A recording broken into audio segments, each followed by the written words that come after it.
Dear friends, welcome to Know Thyself YouTube channel. Good morning. Hope you're all staying safe and keeping well. I sincerely thank all of you who have subscribed to this channel and follow the channel. If you find the contents of the videos uploaded in this channel useful, please subscribe to this channel and click the notification or the bell icon so that you can be notified when a video is uploaded. Kindly share the videos with others around the internet. In the last 10 episodes of Know Your Personality segment, we clarified the spiritual traits of heart-centered Enneagram types, namely Type 2, helper, caregiver, Type 3, achiever, performer, and Type 4, individualist, romantic, the heart-centered expressive prayer, the prayer suitable for them, and the forms of expressive prayer practiced in the Catholic spiritual tradition. In the upcoming episodes, we will elaborate on the spiritual traits of gut-centered Enneagram types, namely Type 8, challenger, protector,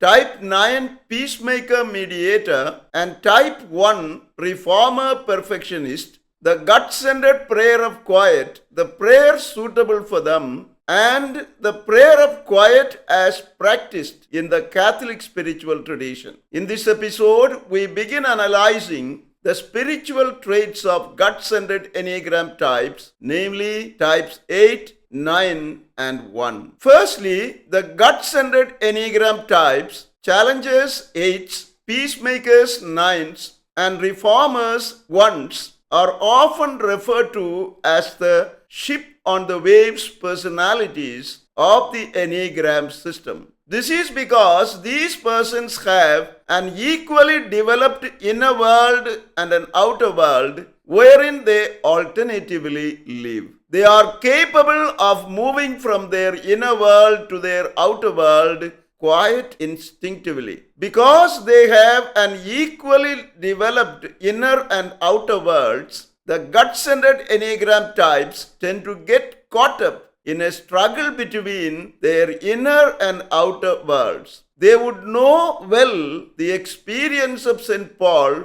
which he describes in his letter to the Romans, chapter 7, verses 14 to 25. In their inmost heart, they dearly love God and His law. They want to live by the law of God and remain in His love constantly. Yet there is another law, the law of sin, inherent in their attachment to the outer world, which they tend to follow often. They know that guided by the latter law, they frequently fail in their resolutions, and the power of the immediate being operative in their lives in spite of their good intentions and desires. Anger, therefore, is not a stranger to them. For them, there can be a way of living within themselves and a very different way of being in the world. There is an instinctual disconnection between their inner and outer worlds. With their historical ego, gut-centered Enneagram types often ask how things were in the past in making decisions, often ignoring the present. As a result, gut-centered Enneagram types find themselves out of touch with their own inner selves, in the process failing to bring about a genuine connection between their inner and outer worlds.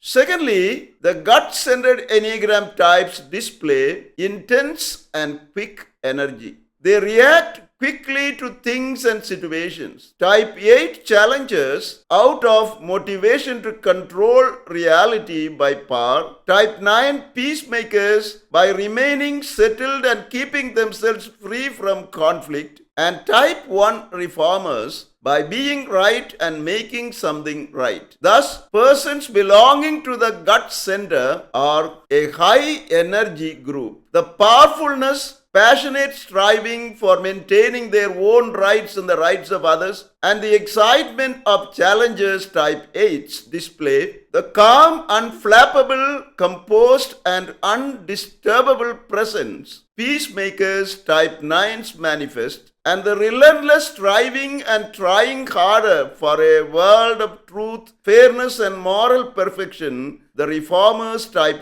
1's exhibit wonderfully portray this energy of the gut-centered Enneagram types. However, gut-centered persons win this state at a great cost. For great deal of energy is drained in order to bring a sense of balance between their conflicting inner world and life situations in the outer world. Thus, maintaining normal level of energy can become a problem for gut-centered Enneagram types, and they can appear drained of energy and unwilling to move from their planted positions. Thirdly, another characteristic of gut-centered Enneagram types, namely types 8, 9, and 1, is the attitude of aggression and affection. They have a tolerance for aggression. They see tolerance simply as a part of the world as it is. However, they reject affection which does not threaten them. For instance, the affection threatens challenges type 8 as they avoid weakness and tenderness, which they think would make them lose control of a given situation. Lacking an experience of genuine love and affection, peacemakers type 9s are threatened by it and resist it as unimportant and see not having it as such a big deal.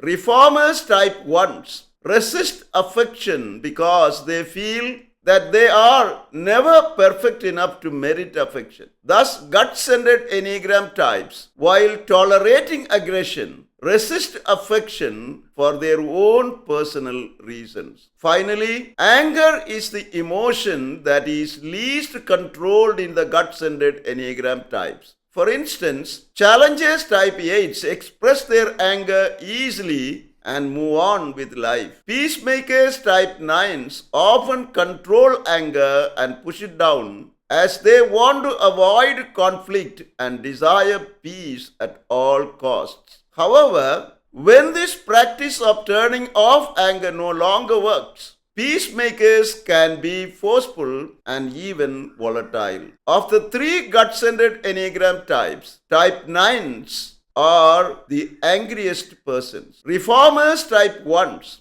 have a lot of anger at the imperfect world, but as it is not right for a good person to express anger, anger builds up in them in the form of resentment and finds expression in passive-aggressive ways and in reaction formation. In the next episode, we will begin considering the prayer of quiet, the prayer suitable for gut-centered Enneagram types, namely types 8, 9, and 1. Thank you for watching this video. Stay blessed until we see you again with another video.